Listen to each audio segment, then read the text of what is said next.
Patuloy naman ang ginagawang hakbang ng pamahalaan para makamit ang single-digit poverty incidence bago matapos ang termino ni Pangulo Ferdinand R. Marcos Jr. Sa isinagawang press briefing kanina, inilatag ng Department of Social Welfare and Development ang kanilang mga ginagawa para mapabuti ang kalidad ng buhay ng mga Pilipino.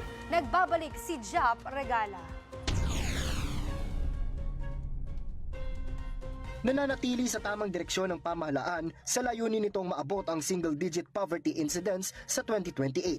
Ayon niyan sa Department of Social Welfare and Development. Batay sa resulta ng Family Income and Expenditure Survey ng Philippine Statistics Authority, bumaba ang poverty incidence sa 15.5%, katumbas ng 17.54 milyong Pilipino noong 2023. Binigyang diin ni DSWD spokesperson at Assistant Secretary Irene Dumlao na nagsisilbing pangunahing motibasyon at prioridad ng DSWD na tugunan ang kahirapan at gutom sa bansa.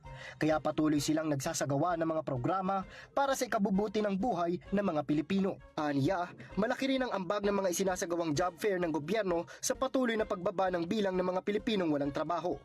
Nakikita nga natin doon sa isinasagawa natin na trabaho para sa 4Ps sa Bagong Pilipinas. Gaya ng nabanggit ko earlier, marami po tayong mga na-i-register na merong mga bagong trabaho. So, I think that matches na rin yung lumalabas na percentage na bumababa yung bill ng mga unemployed. Aniya, ang job fair ay isa lamang sa mga programa para matulungan ng mga pamilyang lalabas na sa 4Ps para manatili silang self-sufficient sa pamamagitan ng pagbibigay sa kanila ng access sa mga oportunidad sa trabaho. Para sa totoong balita sa Bagong Pilipinas, Jap Regala, Congress News.